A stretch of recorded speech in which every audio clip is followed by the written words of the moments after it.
അനിശ്ചിതമായി ഈ പ്രപഞ്ചത്തിന്റെ അവസാനം വരെ അവകൾക്ക് ഈ ഭൂമിയിൽ നിലനിൽക്കാൻ കഴിയുന്നില്ല. കാരണം അവർക്ക് വംശനാശം സംഭവിച്ചു പോയി. ഇപ്പോഴും നമ്മൾ ചിലപ്പോഴൊക്കെ പത്രത്തിൽ കാണാം, ആ പത്രത്തിൽ നമുക്ക് കാണാം അപൂർവ ഇനത്തിൽപ്പെട്ട ചിത്രശലഭങ്ങളെ കണ്ടെത്തി. ആ വർഗത്തിൽപ്പെട്ട ചിത്രശലഭങ്ങൾ ഭൂമിയിൽ അപൂർവമാണ്. നമ്മൾ ചില ബഫർ സോൺ കാടുകളിലേക്ക് പോയാൽ പരിസ്ഥിതി പ്രദേശങ്ങൾ, ഇപ്പൊ നമുക്കെല്ലാവർക്കും അറിയാം കസ്തൂരിരംഗൻ പ്രദേശമൊക്കെ നമ്മുടെ മുമ്പിൽ തെരഞ്ഞെടുപ്പൊക്കെ വരുമ്പോൾ വീണ്ടും ഒരിക്കൽ കൂടി ചർച്ചയ്ക്ക് ചർവണത്തിന് വിധേയമാകുമ്പോ പരിസ്ഥിതി ലോല പ്രദേശങ്ങളായി ഒക്കെ സംരക്ഷിക്കപ്പെടാൻ പറയുക. അവിടെ അപൂർവ വർഗത്തിൽപ്പെട്ട ജീവികളുണ്ട്. ആ ജീവികളെ പിടിച്ചാൽ അവ നശിച്ചു പോയാൽ അതോടുകൂടി ഈ ഭൂമിയിൽ നിന്ന് അവർ അവസാനിച്ചു പോകും. ഞാനൊന്ന് വിനീതമായിട്ട് ചോദിക്കട്ടെ, എന്തുകൊണ്ടാണ് മനുഷ്യനേക്കാൾ 10 ഇരട്ടി വലിപ്പമുള്ള മാമത്തുകളൊക്കെ ഈ ഭൂമിയിൽ നിന്ന് വംശനാശം സംഭവിക്കു പോകാനുള്ള കാരണമെന്ത്? എന്താ കാരണം? നിങ്ങൾ ആരെങ്കിലും ആലോചിച്ചു? ആരെങ്കിലും ഒന്നൊടുക്കിയത്? അതിനെ ആരെങ്കിലും വിയറ്റ്നാമിൽ പണ്ട് 2ാം ലോക മഹായുദ്ധത്തിൽ അമേരിക്ക അണുബോംബ് വിസ്ഫോടനം നടത്തിയതുപോലെ ഇന്നും വിയറ്റ്നാമിൽ ഒരു പച്ചപ്പുല്ല് പോലും കുരുത്തു വരാൻ കഴിയാത്ത രീതിയിൽ അണുബോംബിന്റെ സ്ഫോടനത്തിന്റെ പ്രകടനശേഷി അന്തരീക്ഷത്തിൽ നിലനിൽക്കുന്നു എന്നാണ്. അങ്ങനെ ആരെങ്കിലും അണുബോംബ് വിസ്ഫോടനത്തിന് തകർക്കപ്പെട്ടതാണോ? അല്ല. യഥാർത്ഥത്തിൽ ഇതിന്റെയൊക്കെ പ്രധാനപ്പെട്ട കാരണം ഈ ജീവിവർഗത്തിന്റെ ഇടയിൽ കൃത്യമായ ഒരു വിവാഹബന്ധം ഇല്ലാതിരുന്നു എന്നതാണ് ഇതിന്റെ പ്രധാനപ്പെട്ട കാരണം. ജീവിവർഗത്തെ സംബന്ധിച്ചോളം അവർക്ക് ആവശ്യമുള്ളപ്പോൾ ലൈംഗിക ബന്ധത്തിൽ ഏർപ്പെടുക, അവർക്ക് ആവശ്യമുള്ളപ്പോൾ അത് ഇല്ലാതിരിക്കുക. കൃത്യമായൊരു പ്രായമെത്തുമ്പോ, കൃത്യമായൊരു സാഹചര്യമെത്തുമ്പോ ആണും പെണ്ണും തമ്മിൽ ഒരുമിച്ച് ചേരുകയും ആ പ്രത്യുൽപാദനത്തിലൂടെ ലൈംഗിക ശാരീരിക ബന്ധത്തിലൂടെ പ്രത്യുൽപാദനം ക്രമമായി നിർവഹിച്ചാൽ മാത്രമേ ആ ഒരു ജീവിവർഗം ഭൂലോകത്ത് നിലനിൽക്കൂ എന്ന ഒരു നിയതമായ കർമ്മം ഈ ജീവികളുടെ ഇടയിൽ ഇല്ലാതെ പോയത് കൊണ്ടാണ് കൃത്യമായ വ്യവസ്ഥാപിതമായ ഒരു കുടുംബ ബന്ധം ചേർക്കുക, ഒരു വിവാഹം നടത്തുക എന്നത് മനുഷ്യനല്ലാത്ത ജീവികൾക്ക് ഇല്ലാതെ പോയത് കൊണ്ടാണ് ആ ജീവികൾ ഈ ഭൂമിയിൽ അന്യം നിന്ന് പോകുന്നതെങ്കിൽ എന്റെ പ്രിയപ്പെട്ട സഹോദരങ്ങളെ, ലോകത്ത് ഏതൊക്കെ ജീവികൾ അവസാനം വരെ നിലനിൽക്കാൻ കഴിയുന്നില്ലെങ്കിലും അല്ലാഹു സുബ്ഹാനഹു വ തആല ഏറ്റവും ബഹുമാനിച്ച് ആദരിച്ച ഈ മറ്റുള്ള ജീവജാലങ്ങളെക്കാളേറെ കോടാനുകോടി ജീവജാലങ്ങളെ ഭൂമിയിൽ സൃഷ്ടിച്ച അല്ലാഹു സുബ്ഹാനഹു വ തആല ആ ജീവജാലങ്ങളിൽ നിന്നും വ്യത്യസ്തനായി വലഖദ് കറംനാ ബനി ആദം വഹമൽനാഹും ഫിൽ ബർരി വൽ ബഹർ വറസഖനാഹും മിനത് തയ്യിബാത് വഫളൽനാഹും അലാ കസീർ തഫ്ളീലാ. അല്ലാഹു പറയുകയാണ്, വലഖദ് കറംനാ ബനി ആദം, എല്ലാ ജീവജാലങ്ങളിൽ നിന്നും വ്യത്യസ്തമായി വ്യതിരക്തമായി 2 കാലിൽ നിവർന്നു നിൽക്കുന്ന ഹോമോസോപ്പിയൻ ജീവിയായ മനുഷ്യനെ ഞാൻ ബഹുമാനിച്ചിരിക്കുകയാണ്. വഹമൽനാഹും ഫിൽ ബർരി വൽ ബഹർ, കടലും കരയും ഞാൻ അവന്റെ കയ്യിൽ ഏൽപ്പിച്ചു കൊടുത്തിരിക്കുകയാണ്. വറസഖനാഹും മിനത് തയ്യിബാത്, ഏറ്റവും നല്ല ഭക്ഷണം ഞാൻ അവനാണ് കഴിക്കാൻ കൊടുത്തത്.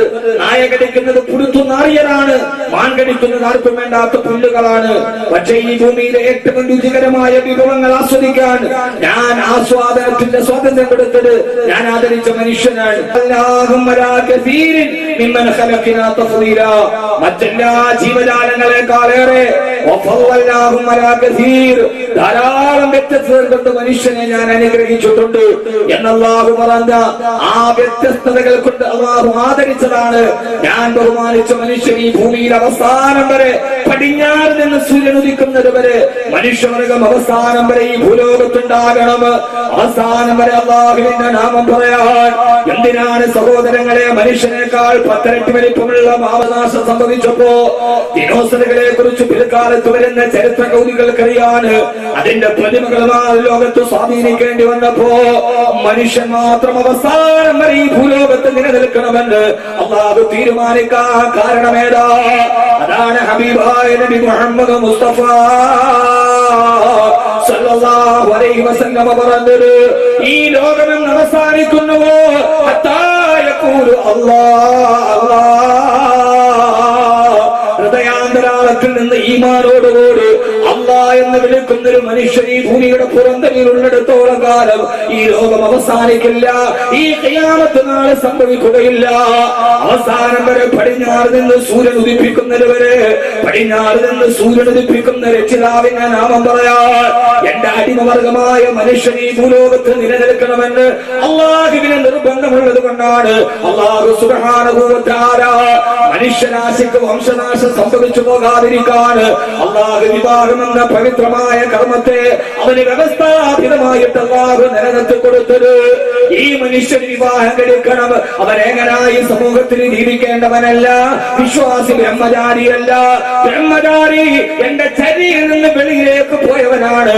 അവനെ ഞാൻ നാളെ പരലോകത്ത് കാണുമ്പോ തിരിച്ചറിയില്ലെന്ന് ഈ സമുദായത്തിന്റെ പുനരുദ്ധാരണത്തിന്റെ നായകനായ ഹബീബായ നബി മുഹമ്മദ് മുസ്തഫ സല്ലല്ലാഹു അലൈഹി വസല്ലമ.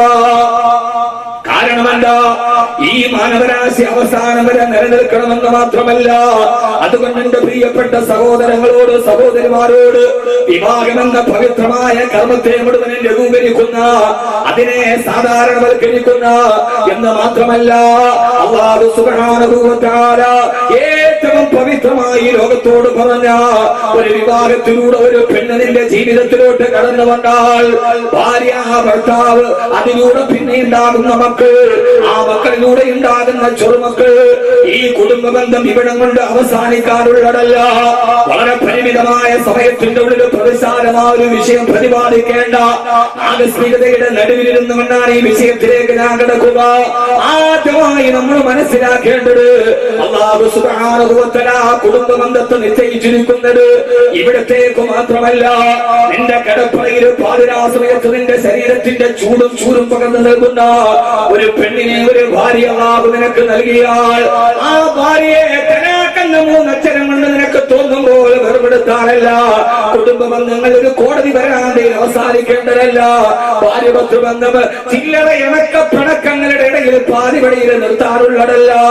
അല്ലാഹു പറയുകയാ, നാളെ പരലോകം ഈ ഖിയാമത്ത് നാളെ സംഭവിച്ചിട്ട് ഈ ഭൂമി മുഴുവൻ തകർത്ത തരിപ്പണമായി നാളെ പരലോകം യാഥാർത്ഥ്യമാകുമ്പോ, നാളെ സ്വർഗത്തിന്റെ കവാടങ്ങൾ തുറന്നിട്ട് അല്ലാഹു മുത്തഖീങ്ങളെ മാടി വിളിക്കുമ്പോ, ആ മാടി വിളിക്കുന്ന സ്വർഗത്തിലേക്ക് കടന്നു പോകേണ്ടവർ വല്ലദീന യസിലൂന മാ അമറല്ലാഹു അയ്യൂസലാ, പരസ്പരം ചേർക്കാൻ പറഞ്ഞ ബന്ധങ്ങൾ ഏതൊക്കെയുണ്ടോ ആദ്യമായി ശ്രദ്ധിച്ചു കേൾക്കണേ. അല്ലാഹു പറയുകയാ, നാളെ സ്വർഗലോകത്താണ് കുടുംബം ഒരുമിച്ച് തരേണ്ടത്. വല്ലദീന യസിലൂന മാ അമറല്ലാഹു ബിഹി അയ്യൂസലാ, അല്ലാഹു കൂട്ടിച്ചേർത്ത് തരികയും ആ കൂട്ടിച്ചേർത്ത ബന്ധത്തെ നിങ്ങൾ തരം താഴ്ത്തി കളയരുത്, ആ ബന്ധത്തെ നിങ്ങൾ തകർത്തെറിയരുത് എന്ന് അല്ലാഹു കൂട്ടിച്ചേർത്ത് തന്ന, അല്ലാഹുവോട് കൂട്ടിച്ചേർത്ത് തന്നത്. 25 വയസ്സ് നിനക്ക് പ്രായബുദ്ധിയാകുമ്പോ ഏതോ നാട്ടിൽ ജീവിച്ച 18 വയസ്സുകാരി പെണ്ണിനെ നിന്റെ ജീവിതത്തിലേക്ക് ഇണയായി കൂട്ടിച്ചേർത്തത് നിന്റെ അല്ലാഹുവാ. അതൊരു ദല്ലാളിന്റെ കഴിവല്ല, അത് കണ്ടുപിടിച്ച വാപ്പയല്ല. ആ ബന്ധത്തെ ചേർത്ത് തന്നതാരാ? ഒരു മനുഷ്യൻ അവന്റെ ഉമ്മാന്റെ ഗർഭാശയത്തിന് 4 മാസം പ്രായമുള്ളപ്പോ ഗർഭധാരണം നടക്കുമ്പോൾ ഒരു സ്പൂൺ ദ്രാവകം കൊള്ളാം വലിപ്പമുള്ള, പൂർണ്ണ ഗർഭിണിയാകുമ്പോൾ 4 ലിറ്റർ വെള്ളം കൊള്ളാം വലിപ്പത്തിന് വ്യാപ്തിയുള്ള മാതാവിന്റെ ഗർഭാശയം എന്ന നിന്റെ ജീവിതത്തിന്റെ ആദ്യത്തെ ലോകത്ത് നീ കിടക്കുമ്പോ 4-ാം മാസത്തിൽ ഒരു മാലാഖയെ പറഞ്ഞു വിടും. ഇതൊന്നും മുഹമ്മദ് കബീർ വെറുതെ പറയുന്നതല്ല. ബുഖാരി, ഇമാമുന ബുഖാരി റളിയല്ലാഹു തആല റിവായത്ത് ചെയ്ത ഹദീസാ. ആ വരുന്ന മലക്ക് ഉമ്മാന്റെ ഗർഭാശയത്തിൽ നീ ഇരിക്കുമ്പോ നിനക്ക് 4 മാസം പ്രായമുള്ളപ്പോ ആ മലക്ക് വന്നവ കത്തബലകൾ നിന്റെ റിസ്ക് എത്രയാണ്, നിന്റെ അവധി എത്രയാണ് എന്ന് വരെയാണ് ഭൗതിക ലോകത്തിന്റെ നിന്റെ ആയുസിന്റെ കണക്ക് പുസ്തകത്തിൽ എത്രയാണ് രേഖപ്പെടുത്തേണ്ടതെന്ന് നിന്റെ രേഖയാ മലക്കുകളെ രേഖപ്പെടുത്തുമ്പോ ആ സമയത്ത് ഗർഭാശയത്തിൽ കിടക്കുന്നത് ആൺകുട്ടിയാണെങ്കിൽ നിന്റെ പെണ്ണാരാണ്, നിന്റെ ഭാര്യ ആരാണ്? മാതാവിന്റെ ഗർഭാശയത്തിന് 4-ാമത് പെൺകുട്ടിയാണെങ്കിൽ നിന്റെ ഭർത്താവാരെന്ന് ഉമ്മാന്റെ ഗർഭാശയത്തിന് 4 മാസം പ്രായമുള്ളപ്പോ ആകാശ ലോകത്ത് നിന്ന് അല്ലാഹുവിന്റെ അനുമതിയോടെ വരുന്ന മലക്കുകളെ രേഖപ്പെടുത്തിയതാണ്. അവസാനം പിന്നെ നിന്റെ ഉമ്മ പ്രസവിച്ചു. ഈ ജീവിതത്തിന്റെ ഗതിവിഗതികളുടെ ചംക്രമണ കാലചക്രത്തിന്റെ ഇടയിലൂടെ കറങ്ങി 25 വയസ്സ് പ്രായമാകുമ്പോ ചങ്ങനാശ്ശേരി പഴയ പള്ളിയുടെ മിമ്പറിന്റെ താഴ്ഭാഗത്ത് വെച്ച് പള്ളിയിലെ ഇമാം നിന്റെ കയ്യിലേക്ക് പിടിച്ചിട്ട്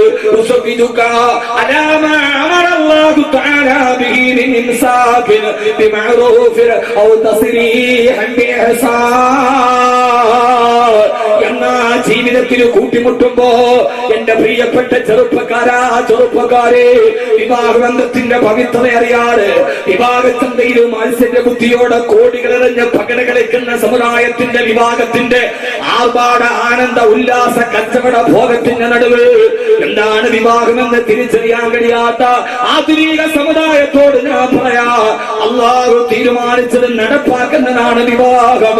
ഇത് തീരുമാനിച്ചത് നിന്റെ റബ്ബാ. വല്ലദീന യസിലൂന മാ അമറല്ലാഹ്, അല്ലാഹു കൂട്ടിച്ചേർന്ന് തന്ന ബന്ധത്തെ മരണം വരെ ഭാര്യ ഭർത്താക്കന്മാരായി പൊരുത്തത്തോടെ ജീവിക്കുകയും അവസാനം മരിച്ചു കഴിഞ്ഞാൽ, ഇത് ഞാൻ പറയുന്നത് അഹ്മദ് കബീർ പച്ച കിതാബ് നോക്കിയിട്ട് പറയുകയല്ല, ഇത് സൂറത്ത് ഹൂദാണ്, ഇത് സൂറത്ത് റഅദാണ്. അല്ലാഹു പറയുകയാ, അങ്ങനെ ഭാര്യ ഭർത്താക്കന്മാരായി സന്തോഷത്തോടെ ജീവിച്ച് അവരുടെ മക്കളുമായി കുടുംബത്തിൽ ജീവിച്ച് സന്തോഷത്തോടെ മരിച്ചുപോയവർ ജന്നാത്തു അദ്നിൻ യദ്ഖുലൂനഹാ വമൻ സറഹ മിൻ ആബാഇഹിം വഅസ്വാദിഹിം വദുർരിയാതിഹിം വൽ മലായികതു യദ്ഖുലൂന അലൈഹിം മിൻ കുല്ലി ബാബ്. ഖുർആനാണ്. അല്ലാഹു പറയുകയാ, അങ്ങനെ സന്തോഷത്തോടെ ഒരു കുടുംബമായി ജീവിച്ചിട്ട് മരിച്ചുപോയാൽ നാളെ പരലോകത്ത് ചെല്ലുമ്പോ ജന്നാത്തു അദ്നിൻ യദ്ഖുലൂനഹാ, നാളെ പടച്ചറപ്പിന്റെ സ്വർഗത്തിലൊരു തോട്ടമുണ്ട്. ആ തോട്ടത്തിന്റെ പേര് ഏദൻ തോട്ടം എന്നാണ്. ജന്നാത്തു അദ്നിൻ, ഏദൻ തോട്ടം എന്നാണ് മലയാളത്തിൽ പറയാ. അതുകൊണ്ട് കല്യാണം കഴിക്കുക എന്ന് പറഞ്ഞാൽ അതെന്തോ ഒരു മാതിരി ചെറിയ ഒരു ലളിതവൽക്കൃതമായി നമ്മുടെ സമൂഹത്തിൽ മാറിയിട്ടുണ്ട്. വിവാഹം എന്നത് ഖുർആൻ പറഞ്ഞത് ഈ ഭൂമിയിൽ പാതിരാത്രി നിങ്ങൾക്ക് പരസ്പരം കലഹിക്കാനും കലഹം കഴിഞ്ഞാൽ പിന്നെ ഇണങ്ങാനും ഇണക്കം കഴിഞ്ഞ് പിണങ്ങാനും പാതിവടിയിൽ വേണ്ടെന്ന് തോന്നിയാൽ ചപ്പുചവറും മാലിന്യം ഉപയോഗിക്കുന്ന ലാഘവത്വത്തോടെ വലിച്ചെറിയാനുള്ളതല്ല കുടുംബ ബന്ധം. അള്ളാഹു ചേർത്ത് തന്ന ഭാര്യയുടെ കൈപിടിച്ച് അതിലൂടെ ജനിച്ച മക്കളുടെ കൈപിടിച്ചിട്ട് നാളെ പരലോകത്ത് സ്വർഗത്തിന്റെ വാതിൽ ഞാൻ തുറന്നിടുമ്പോ സ്വർഗത്തിലെ ഏറ്റവും നല്ല തോട്ടം ആ തോട്ടമാണ് ഏദൻ തോട്ടം. എവിടെയാണ് പോകേണ്ടത്? എടീ പെണ്ണെ, റിയാലിറ്റി ഷോയിൽ 1-ാം സ്ഥാനം നേടിയിട്ട് കാക്കനാട് അറബിക്കടലിന്റെ റാണിയായ കൊച്ചിയുടെ മാദക സൗന്ദര്യം 4-ാം നിലയിൽ കിടക്കുന്ന ഫ്ലാറ്റിൽ പോയി മലന്ന് കിടക്കാനല്ല. അല്ലാഹു പറയുകയാണ്, ഇപ്പൊ ഭാര്യ ഭർത്താവും കൂടി ചാനലിൽ പോയിട്ട് തുണിയില്ലാതെ ആടുക. കാരണം 1 കോടിയുടെ ഫ്ലാറ്റ് കിട്ടും. ഏറ്റവും വലിയ ഗുണം എന്താ? ഇപ്പൊ ഓരോ ഭാര്യക്കും ഭർത്താവിനും ആകെയുള്ള ദുആ. ഈ അടുത്ത സമയത്ത് ഒരു മുസ്ലിം കുടുംബത്തിലെ ഭാര്യക്കും ഭർത്താവ് ചാനലിൽ 1-ാം സമ്മാനം കിട്ടി. അതിന്റെ ഫൈനലിന്റെ അന്ന് ആ പെണ്ണിന്റെ ഉമ്മ സുന്നത്ത് നോമ്പ് പിടിച്ചെന്നാ പറയാ. ഞാൻ ഇത് വെറുതെ പറയണല്ല. അയാൾ ആ കിട്ടിയ പിന്നീട് പറയാം. ആ തന്റെ മകനും മരുമകളും അവരാരാ ദീനിയായ കുടുംബത്തിൽ ദീനീയ ഷോയിൽ 1-ാം സ്ഥാനം ഫൈനൽ നടക്കുക. മോനും മരുമക്കളുടെ അത് കിട്ടാൻ വേണ്ടി ഉമ്മ സുന്നത്ത് നോമ്പ് പിടിച്ചു. എങ്ങനെയുണ്ട് കഥ?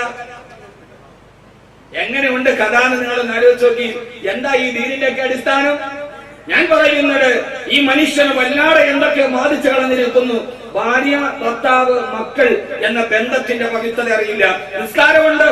ഉണ്ട്. നോമ്പുണ്ടോ? ഉണ്ട്. ഹജ്ജുണ്ടോ? ഉണ്ട്. തൊപ്പിയുണ്ടോ? ഉണ്ട്. താടിയുണ്ടോ? ഉണ്ട്. അടയാളമുണ്ടോ? എല്ലാം ഒരു സിംബോളിക്കായി എല്ലാം നമ്മുടെ മുമ്പിലുണ്ട്. പക്ഷെ അപ്പോഴും അല്ലാഹു തന്ന ബന്ധത്തിന്റെ പവിത്രത എന്താണ് നമുക്കറിയില്ല. എന്നോട് ആർക്കും പരിഭവം തോന്നേണ്ട കാര്യമില്ല.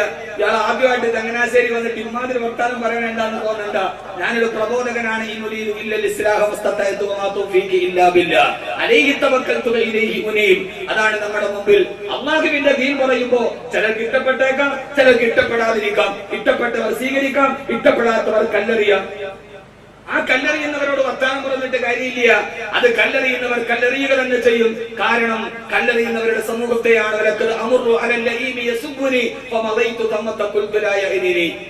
കല്ലെറിയുന്നവർ അങ്ങനെ തന്നെ കല്ലെറിയും. അവരോട് പിന്നെ മറുപടി പറയാൻ നമുക്ക് സമയമില്ല. കാരണം അവർക്കറിയാൻ പറയുന്നത് സത്യമാണ്. കല്ലെറിയാൻ തീരുമാനിച്ചവർ എറിഞ്ഞേ പറ്റൂ. പണ്ട് പുലിയും കഴുതയും തമ്മിലൊരു തർക്കമുണ്ടായി. പച്ചപ്പുല്ല് നോക്കിയിട്ട് കഴുത പറഞ്ഞു പുല്ലിന്റെ നിറം ചുവപ്പാണ്. അപ്പൊ പുലി പറഞ്ഞു പുല്ലിന്റെ നിറം പച്ചയാണ്. രണ്ടുപേരും തമ്മിൽ തർക്കമായി. ഇതിന് നിറം പച്ചയാന്ന് ലോകത്തെല്ലാവർക്കും അറിയില്ലു. തർക്കമൂത്ത് രാജാവായ സിംഹത്തിന്റെ മുമ്പിലെത്തി. സിംഹം രണ്ടുപേരോട് ചോദിച്ചു എന്താ പ്രശ്നം? അപ്പോ പുലി പറഞ്ഞു, കഴുത പറഞ്ഞു പുല്ലിന്റെ നിറം ചുവപ്പാണ്. അപ്പൊ പുലി പറഞ്ഞു അല്ല, പുല്ലിന്റെ നിറം പച്ചയാണ്. അവസാനം ഇത് രണ്ടും കേട്ടിട്ട് അവസാനം രാജാവായ സിംഹം പറഞ്ഞു പുലിക്ക് ചാട്ടവാറ് കൊണ്ട് 10 അടി കൊടുക്കാൻ പറഞ്ഞു. അല്ലാതെ നിരാശയോടെ പുലി ചോദിച്ചൊരു ചോദ്യമുണ്ട്, രാജാവേ ഈ പുല്ലിന്റെ നിറം പച്ചയാന്ന് എനിക്കും അറിയാം, നിങ്ങൾക്കും അറിയാം, ലോകത്തുള്ള മുഴുവൻ ആളുകൾക്കും അറിയാം. ഈ കഴുത ചുവപ്പാന്ന് പറഞ്ഞപ്പോ അതിനെ അംഗീകരിച്ചിട്ട് നിങ്ങൾ പച്ചയാന്ന് സത്യം പറഞ്ഞ് എന്നെ നിങ്ങൾ ചാട്ടവാറ് കൊണ്ടടിക്കുന്നു, ഇതെന്ത് ന്യായം എന്ന് ചോദിച്ചപ്പോ സിംഹം പറഞ്ഞ മറുപടി ഇതെല്ലാത്തിനും ഒറ്റ ജാമ്യമാന്യമായ മറുപടിയായിട്ട് ഞാൻ പറയാം. അപ്പൊ സിംഹം പറഞ്ഞു പുലിയോട്, ഈ കാണുന്ന പുല്ലിന് നിറം പച്ചയാന്ന് നിനക്കും അറിയാം, എനിക്കും അറിയാം, ലോകത്തുള്ള മുഴുവൻ ആളുകൾക്കും അറിയാം. പിന്നെ ഈ വിവരമില്ലാത്ത കഴുത ചുവപ്പാന്ന് പറഞ്ഞപ്പോ നീ എന്തിനാ കഴുതയോട് തർക്കിക്കാൻ പോയി? നിന്റെ വിലപ്പെട്ട സമയം ആ വിവരമില്ലാത്ത വില പറഞ്ഞ കഴുത അതിന് ചുവപ്പാന്ന് പറഞ്ഞപ്പോ എന്തിനാണ് നിന്റെ വിലപ്പെട്ട സമയം ഈ കഴുതയോട് തർക്കിച്ചിട്ട് നീ കളഞ്ഞതെന്താ? ആ സമയത്ത് നിനക്ക് എത്രയൊക്കെ നല്ല കാര്യം പറയാമായിരുന്നു, എത്രയൊക്കെ നല്ല കാര്യം ചെയ്യാമായിരുന്നു. അതുകൊണ്ട് വിവരം കെട്ട കഴുത പുല്ല് പച്ചയാന്നറിഞ്ഞിട്ടും വിവരം കെട്ട കഴുതകൾ ചുവപ്പാന്ന് പറയുമ്പോ എന്തിനാണ് നിന്നെ പോലെയുള്ളവർ വിവരമില്ലാത്തവൻ പറയുന്നത് കേട്ടിട്ട് നിന്റെ സമയം വിലപ്പെട്ടതല്ലേ, അതുകൊണ്ട് നല്ലത് പറഞ്ഞുകൂടെ എന്ന് പറഞ്ഞ രാജാവായ സിംഹത്തിന്റെ കഥയാണ് എനിക്ക് ഓർമ്മ വരിക. അതുകൊണ്ട് ഇത് പറയുമ്പോഴും റിയാലിറ്റി ഷോയുടെ കാര്യം പറയുമ്പോഴും ഇതിന്റെ ഉള്ളുകളി അറിയാവുന്ന പല ആളുകളും മുമ്പിലിരുന്ന് ചിരിക്കുന്നുണ്ട്. അതുകൊണ്ടാണ് ഞാൻ പറഞ്ഞത് അള്ളാഹു നമുക്ക് ബോധം നൽകി അനുഗ്രഹിക്കുമാറാകട്ടെ. യഥാർത്ഥത്തിലൊരു ബന്ധമെന്നുള്ളത് അള്ളാഹു സുബ്ഹാനഹു വ തആല പറയാ. ഇന്ന് നമ്മുടെ മുമ്പിൽ ഏറ്റവും പ്രധാനപ്പെട്ട പ്രശ്നം ഭാര്യയ്ക്കും ഭർത്താവിനും ദുനിയാവാണ് പ്രശ്നം. കാരണം എന്താ? ഇന്ന് ഞാൻ അതിന്റെ പിന്നീട് അതിന്റെ അവസ്ഥയിലേക്ക് വരാം. നിങ്ങളെ കൊണ്ട് ശിർക്ക് പറയിപ്പിച്ചിട്ട് പോലും 7 മണിക്ക് ചാനലുകാരനാണ് നിങ്ങൾ ഇരിക്കും, ഞാൻ പറഞ്ഞുതരാം. അള്ളാഹു നമുക്ക് നല്ല ബോധം നൽകി അനുഗ്രഹിക്കട്ടെ. ആമീൻ കേട്ടിട്ട് ഒരാൾക്കും ബോധം ഉണ്ടായെന്ന് എനിക്ക് തോന്നുന്നില്ല. നല്ല ബോധമുള്ള ആരെങ്കിലും ഉണ്ടെങ്കിൽ അവർ അപ്പോഴേ ആമീൻ പറയില്ലോ. അള്ളാഹു നമുക്ക് നല്ല ബോധം നൽകി അനുഗ്രഹിക്കട്ടെ. അള്ളാഹുവിന്റെ വിശുദ്ധമായ ഖുർആൻ പറയുകയാ, അള്ളാഹുവിന്റെ വിശുദ്ധമായ ഖുർആൻ പറയുകയാ, എന്റെ പ്രിയപ്പെട്ട സഹോദര സഹോദരി, അല്ലാഹു സുബ്ഹാനഹു വ തആല വിവാഹം എന്ന ബന്ധത്തിലൂടെ ഒരാണിനെയും പെണ്ണിനെയും ഭാര്യ ഭർത്താക്കന്മാരായി അല്ലാഹു ഒരുമിച്ച് കൂടുമ്പോ അല്ലാഹു പറയുകയാ, ഇണക്കങ്ങളും പിണക്കങ്ങളും പരാതികളും പരിഭവങ്ങളും പരിദേവനങ്ങളും പരിതാപങ്ങളും നിങ്ങളുടെ ജീവിതത്തിന്റെ പട്ടിണി പാവങ്ങളായി പതിതരായി ഭൗതിക ലോകത്തിന് ജീവിക്കുമ്പോ ആ ഭൗതികമായ ജീവിതത്തിന്റെ സുഖരസങ്ങളല്ല നാളെ പരലോകത്ത് അല്ലാഹുവിന്റെ മുമ്പിൽ വരുമ്പോ ജന്നാത്തു അദ്നിൻ യദ്ഖുലൂനഹാ. അല്ലാഹു പറയുകയാ, ജന്നാത്തു അദ്നിൻ ഏതെന്തോട്ടം നിനക്കുള്ളതാ. ഈ ചങ്ങനാശ്ശേരി വിനീതന്റെ പ്രഭാഷണം കേൾക്കാൻ പറ്റിയ ഓരോ ഭാര്യ ഭർത്താക്കന്മാരോട് പണച്ചറപ്പിന്റെ വാഗ്ദാനമേതാ? നിങ്ങൾക്കാണ് ഏതൻ തോട്ടമെന്ന സ്വർഗമഴുകത്. ഏതാ ഏതൻ തോട്ടം? المؤمنين والمؤمنات جنات عدن تجري من تحتها الأنهار ومساكن طيبة في جنات عدن. ഏതൻ തോട്ടം ഏതാണ് ചോദിച്ചാൽ അല്ലാഹു അതിനെ കുറിച്ചുള്ള നല്ല വിവരണം നടത്തുന്നുണ്ട്.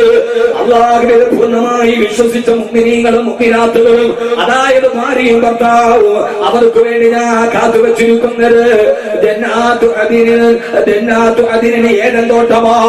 ആ ഏതൻ തോട്ടത്തിന്റെ രൂപകൽപ്പനയെ കുറിച്ച് പറയുമ്പോ കാക്കനാടോ എറണാകുളത്തോ ഉള്ള അറബിക്കടലിന്റെ റാണിയെ തടിയെ തലോടിക്കൊണ്ട് പശ്ചിമ ചക്രവാളത്തിൽ നിന്ന് മന്ദമാരുതൻ കടന്നു വരുമ്പോ പ്രഭാതത്തിൽ ഉറക്കത്തിന്റെ കരിമ്പടത്തിൽ നിന്ന് ശീതീകരിച്ച റൂമിൽ നിന്ന് ചാടിയെഴുന്നേൽക്കുമ്പോ ജനാല വിരികൾ മാറിപ്പിടിക്കുമ്പോ കിഴക്കൻ ചക്രവാളത്തിൽ നിന്ന് മെല്ലെ മുഖം പൊന്തി വരുന്ന അസ്തമനത്തിൽ ഉദയസൂര്യന്റെ അരുണകിരണങ്ങളെ കാണാൻ, നയനാനന്ദകരമായ കാഴ്ചകൾ കാണാൻ, കായൽ പരപ്പിലൂടെ നടന്നു പോകുന്ന കൊച്ചു വള്ളങ്ങളുടെ മുകളിലൂടെ പാട്ടുപാടി തഴുകി പോകുന്ന പ്രാവിൻ കൂട്ടങ്ങൾ പറന്നു പോകുന്ന കാഴ്ച കാണാൻ ഒരു ഫ്ലാറ്റിന് വേണ്ടി അല്ലാഹുവിന്റെ ദീനിനെ വിട്ടുതുരച്ച പ്രിയപ്പെട്ട പെങ്ങളെ, പ്രിയപ്പെട്ട ഭാര്യ ഭർത്താക്കന്മാരെ,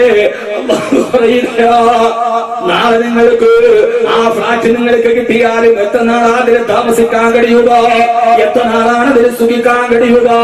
പടച്ചറപ്പ് പറയുകയാ, ജന്നാതിന തജ്രീ മിൻ തഹ്തിഹൽ അൻഹാർ. പച്ചപ്പരവതാനി വിരിച്ച പുൽമേടുകളുടെ മുകളിൽ സ്ഥാപിക്കപ്പെട്ട താഴ്വാരത്തിലൂടെ സുന്ദരി പെണ്ണിന്റെ കാലിൽ കിടക്കുന്ന വെള്ളിക്കൊലുസ് പോലെ തടം തമ്മിയാത്തൊടുക്കുന്ന അരിലുകൾ പാഞ്ഞൊടുക്കുന്ന ഒരു സുന്ദരമായ പച്ചപ്പരപ്പിന്റെ മുകളിൽ നിങ്ങൾക്ക് ഞാൻ ഒരുക്കി വച്ചിരിക്കുകയാണ്.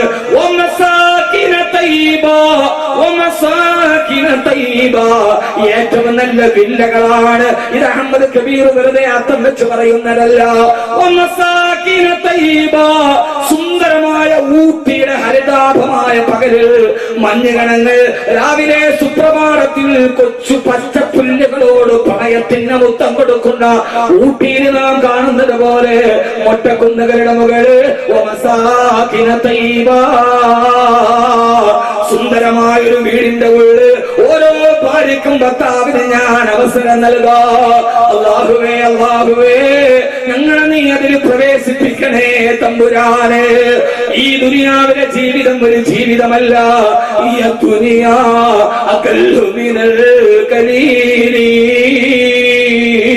വഅശിഖുഹാ അഖല്ലു മിനൽ ഖലീലി. ഈ ദുനിയാവിലെ വീടുകളൊന്നും ഒരു വീടുകളല്ല. ഈ ദുനിയാവിലെ സമ്പത്തൊരു സമ്പത്തല്ല. ഈ ദുനിയാവിലെ പ്രശസ്തി ഒരു പ്രശസ്തിയല്ല.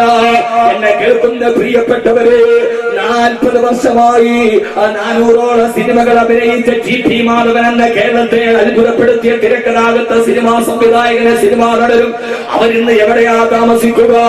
കഴിഞ്ഞ ദിവസം നമ്മൾ പത്രത്തിൽ കണ്ടതല്ലേ, 40 വർഷക്കാരൻ തന്നെ അഭിനയത്തിന്റെ സ്ഥിതി കൊണ്ട് കേരളത്തിന്റെ സിനിമാ തിയേറ്ററുകളിൽ കരുത്തുറ്റ കഥാപാത്രങ്ങളെ സമ്മാനിച്ച ടി മാധവന് അയാൾ പത്തനാപുരത്ത് വൃദ്ധസങ്കേതത്തിൽ ഒരാൾ ഏറ്റെടുക്കാനില്ലാതെ സ്വന്തം ഭാര്യ അയാളോട് 30 വർഷമായിട്ട് പിണങ്ങിക്കഴിയുകയാ. സ്വന്തം മകൻ 30 വർഷമായി പിണങ്ങിക്കഴിയുകയാ. ആ മനുഷ്യൻ നിരാശനായി 40 വർഷത്തോളം നല്ല കുടുംബനാഥനായി, നല്ല ഭർത്താവായി, നല്ല രാഷ്ട്രീയക്കാരനായി കേരളത്തിന്റെ അപ്രവാദികളെ 2.5 മണിക്കൂർ നിന്റെ അത്ഭുതത്തിന്റെ മായാലോകത്തേക്ക് കടത്തിക്കൊണ്ടുപോയ ടി മാധവൻ കഴിഞ്ഞ മാസം പോയി. അയാൾ ജീവിതത്തിൽ നിരാശനായി 30 വർഷമായി തന്റെ ഭാര്യയുടെ ചാരത്ത് പോകാട്, തന്റെ മകന്റെ അപ്പ എന്ന വിലകളെ കേൾക്കാട് അവസാനം ഹരിദ്വാറിൽ പോയി ശരീരം കുടഞ്ഞ് താഴെ വീണിട്ട് അവിടെ നിന്നേറ്റ് പത്തനാപുരത്തെ ഗാന്ധി ഭവന്, ഇവിടെ നിന്ന് വെളിപ്പാടുകരെയുള്ള പത്തനാപുരത്തെ ഗാന്ധി ഭവന് ആ മനുഷ്യൻ ഒറ്റക്കാണ് താമസിക്കുന്നതെങ്കിൽ ആ മനുഷ്യന്റെ അവസ്ഥ 40 വർഷം സിനിമാ ലോകത്തെ കിടുകിടാവിറപ്പിച്ച ടി മാധവന് ഒരു നേരത്തെ ഭക്ഷണത്തിന് വേണ്ടി വൃദ്ധസദനത്തിൽ കിടക്കുമ്പോ അദ്ദേഹത്തിന്റെ മകൻ ബോളിവുഡിലെ ഏറ്റവും നല്ല സൂപ്പർ സംവിധായകനാ. ആ മനുഷ്യന്റെ മകന് ബോളിവുഡിലെ കോടികൾ പ്രതിഫലം മാറിക്കുന്ന സൂപ്പർ ഡയറക്ടറാണ്. പിതാവോ ഗാന്ധി ഭവനിലെ വൃദ്ധസങ്കേതത്തിലെ അടയാളമായി മാറി. എന്റെ പ്രിയപ്പെട്ട പൊന്നുമോനെ,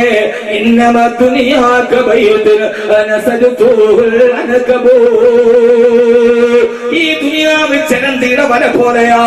സ്വപ്നങ്ങൾ നെയ്തുണ്ടാക്കുമ്പോ മക്കളുടെ കാര്യത്തിൽ സ്വപ്നം കാണുമ്പോ, മക്കളുടെ കാര്യത്തിൽ 1000 സ്വപ്നങ്ങൾ കൂട്ടുമ്പോ, ഇന്നലെ ഞാൻ മലപ്പുറം ജില്ലയിലെ കോട്ടക്കലാണ് എന്റെ പ്രസംഗം നടക്കുക.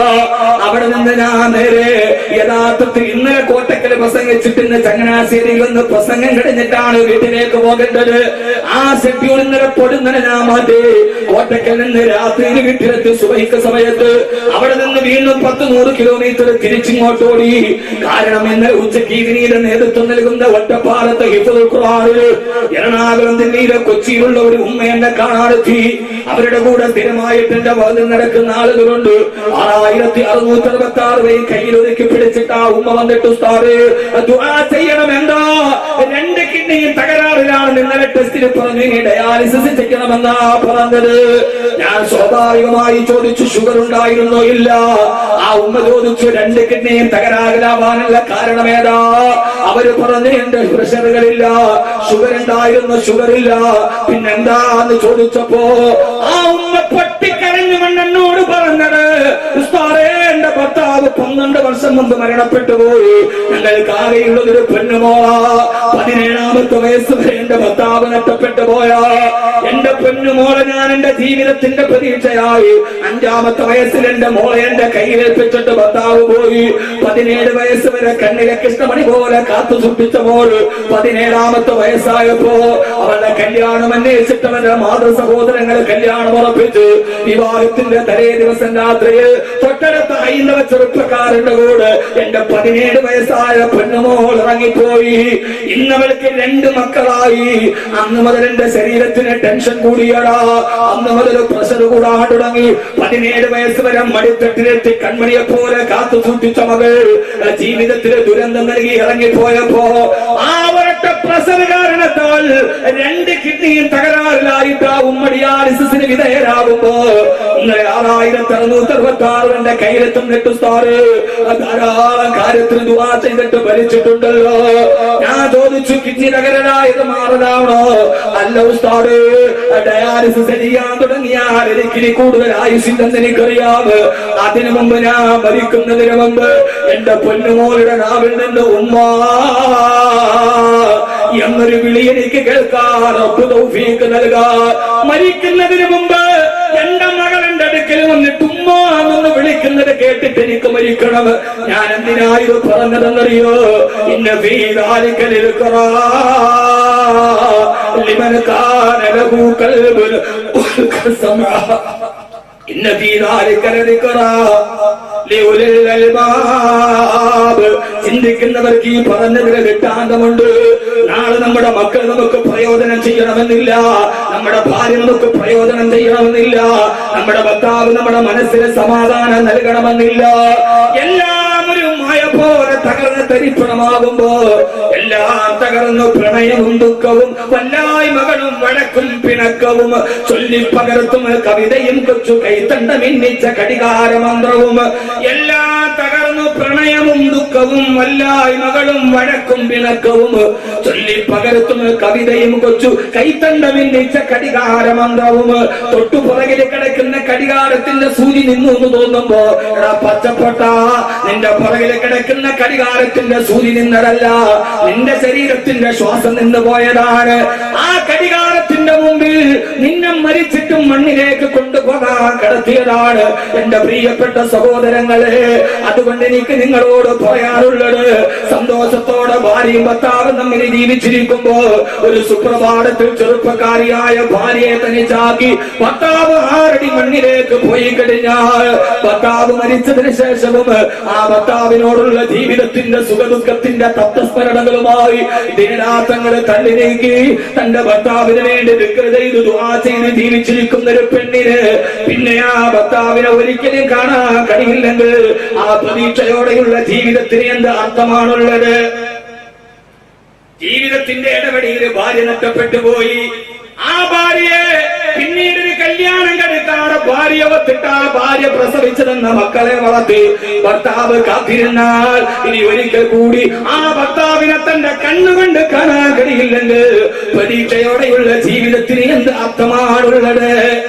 കഷ്ടപ്പെട്ട് വളർത്തിയ വാപ്പ മരണപ്പെട്ടു പോയപ്പോ മരിച്ചു കിടക്കുന്ന വാപ്പാന്റെ മയ്യത്തിന്റെ മുമ്പിൽ പൊന്നുമക്കള് പൊട്ടിക്കരയുമ്പോ ഇനി ആ പിതാവിനെ ഒരിക്കൽ കൂടി നമുക്ക് കാണാൻ കഴിയില്ലെങ്കിൽ മാതാപിതാക്കൾ മരിച്ചുപോയ എത്ര മക്കൾ ഈ സദസ്സിലുണ്ട്, ഒരിക്കൽ കൂടി അവരെ കാണാൻ കഴിഞ്ഞില്ലെങ്കിൽ ഏതെങ്കിലും ജീവിതത്തിന്റെ ഒരു യാത്രയുടെ നൽക്കവലകളിൽ എവിടെയോ അവരെ കാണാൻ കഴിഞ്ഞില്ലെങ്കിൽ പിന്നെ ആ കാത്തിരിപ്പിന് എന്ത് അർത്ഥമാണുള്ളത്? ഇല്ല ഇല്ല ഇല്ല ഇല്ല. നിന്റെ ധാരണ മിഥ്യാധാരണകളാണ്. മണ്ണിനെ കടക്കുന്നതോടെ സർവ്വതും അവസാനിക്കുന്നില്ല. അല്ലാഹു പറയുകയാ, നാളെ നീ പോകുമ്പോ നിന്നേക്കാൾ മുമ്പേ മരണപ്പെട്ടു പോയ നിന്റെ വാപ്പ, നിന്നേക്കാൾ മുമ്പേ വിട പറഞ്ഞു പോയ നിന്റെ ഭർത്താവ് യദ്ഖുലൂനഹാ ومن صلح من آبائهم وأزواجهم وذرياتهم والملائكة يدخلون عليهم من كل باب. നാളെ സ്വർഗത്തിന്റെ വാതില്.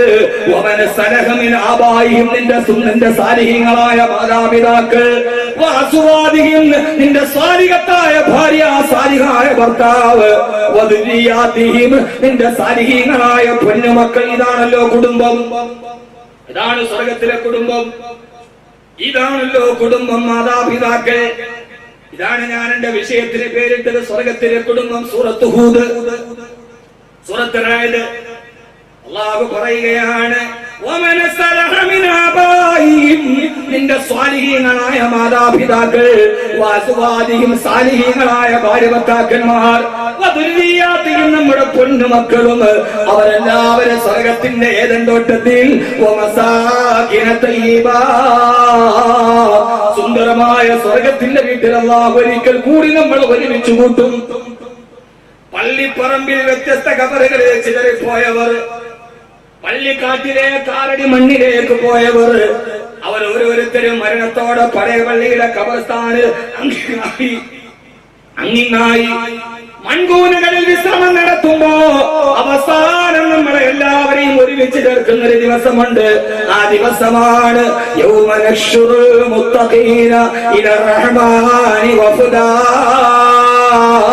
പടച്ചറപ്പിന്റെ അടുക്കലേക്ക് മുത്തഖീങ്ങൾ വഫദ കൂട്ടമായി നടന്നു ചെല്ലുന്ന ദിവസം. അല്ലാഹു നമ്മളെ സ്വർഗത്തിൽ ഒരുമിച്ച് കൂട്ടുമാറാകട്ടെ. അല്ലാഹു സ്വർഗത്തിൽ ഒരുമിച്ച് കൂട്ടുമാറാകട്ടെ. എന്താ മനുഷ്യന്മാര് പ്രതീക്ഷയില്ല കാര്യത്തിൽ? അല്ലാഹു നമ്മളെ ഒരുമിച്ച് കൂട്ടുമാറാകട്ടെ.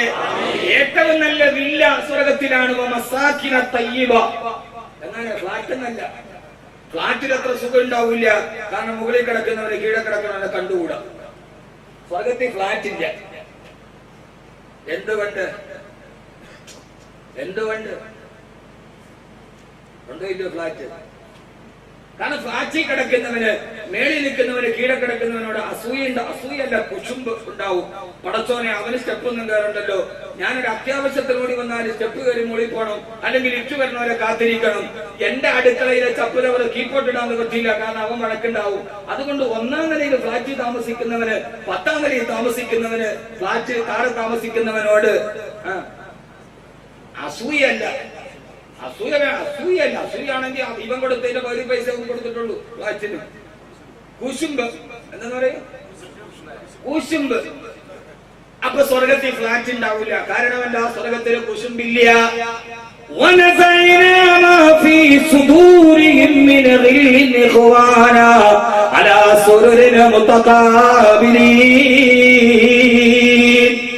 ഇതൊന്നും എന്റെ വകയല്ല, ഖുർആനാണ്.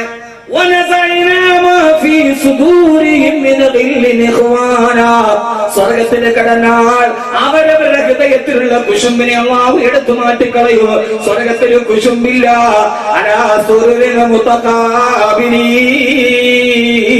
അവരൊറ്റ സോഫയിൽ അങ്ങോട്ടും ഇങ്ങോട്ടും പരസ്പരം നോക്കിയിട്ട് സന്തോഷത്തോടെ ഇരിക്കുന്നവരാണ്. അല്ലാഹു പറയുന്നു, സ്വർഗത്തിൽ മാത്രം ഞാൻ എടുക്കും, മനസ്സിൽ നിന്ന് കുശുമ്പ് മാറ്റും. അലാസുരിൽ മുത്തക്കാബിരിൻ, ഒറ്റക്കട്ടിലിന്റെ അങ്ങേയറ്റത്തും ഇങ്ങേയറ്റത്തും പരസ്പരം മുഖത്തോട്ട് നോക്കി കുശുമ്പില്ലാത്ത മനസ്സോടെ അവർ ചിരിക്കുമെന്ന് ഖുർആൻ. അപ്പൊ ഈ ഖുർആന്റെ ആയത്തിന്റെ അർത്ഥം എന്താ?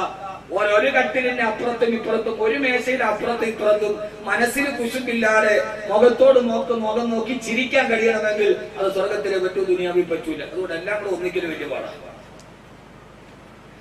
അതിപ്പോ രാഷ്ട്രീയമാകട്ടെ അല്ലാത്താകട്ടെ എല്ലാം കൂടെ ഒന്നിക്കൂല. കാരണം അല്ലെങ്കിൽ അതിൽ നിന്ന് കുശുമ്പില്ലാതാവണം.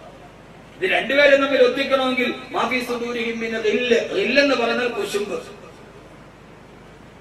അല്ലാഹു നമ്മളെ എല്ലാവിധത്തിലും നാളെ നമ്മളെ സ്വർഗത്തിൽ അല്ലാഹു ഒരുമിച്ച് കൂട്ടി അനുഗ്രഹിക്കുമാറാകട്ടെ. അതുകൊണ്ട് സഹോദരങ്ങളെ, സഹോദരിമാരെ, ജീവിതത്തിന്റെ ഏറ്റവും പ്രധാനപ്പെട്ട ലക്ഷ്യം, വാപ്പ മരിച്ചു പള്ളിക്കാട്ടിൽ അടക്കി, വാപ്പയ്ക്ക് പുറകെ പിന്നെ ഉമ്മ വന്നു ഉമ്മയും അടക്കി, പിന്നെ മക്കൾ മരിച്ചു പള്ളിപ്പറമ്പിലെ മൺകുടീരങ്ങളിൽ വ്യത്യസ്തമായ 6 അടി മണ്ണുകളിൽ ചിതറിക്കിടന്ന ഒരു കുടുംബത്തെ, ചിലപ്പോ മരിച്ചത് ഗൾഫിൽ വെച്ചായിരിക്കാം, അവരെ അടക്കിയത് സൗദിയിലോ മസ്കറ്റിലോ എവിടെയെങ്കിലും ആയിരിക്കാം. വാപ്പ മരിച്ചു ഗൾഫിൽ വെച്ച്, മയ്യത്ത് ഇങ്ങോട്ട് കൊണ്ടുവന്നില്ല. മകൻ മരിച്ചു, മകൻ ഗൾഫിൽ വെച്ച് മരിച്ചു, അവനെ അവിടെ അടക്കി. വാപ്പയെ ചങ്ങനാശ്ശേരി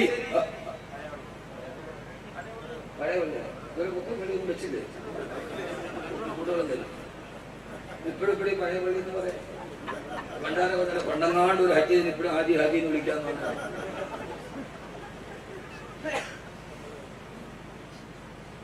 അങ്ങനെ അവസാനിച്ചാൽ പോലും ഈ ഭൗതികമായ ജീവിതത്തിന്റെ മൺകൂനയിൽ പല ഭാഗത്തായി ചിതറിയിരുന്നവര് നാളെ സ്വർഗത്തിന്റെ ഒരേ കവാടത്തിലൂടെ ഞാൻ സ്വാഗതം ചെയ്യും. അവരാ സ്വർഗത്തിലിരിക്കുമ്പോ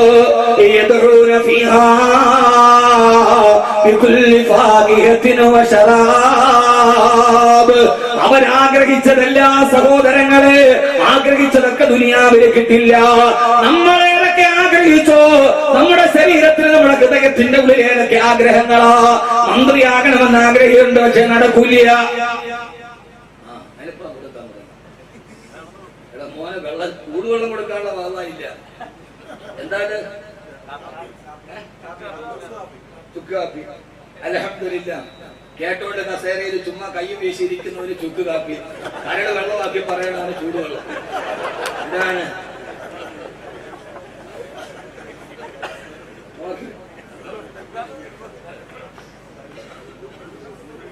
അള്ളാഹു നമ്മളെ നന്നാക്കി തരട്ടെ. അതുകൊണ്ട് വളരെ പ്രധാനപ്പെട്ട ഒരു, എത്ര മണിക്ക് നിർത്തണ്ടേ?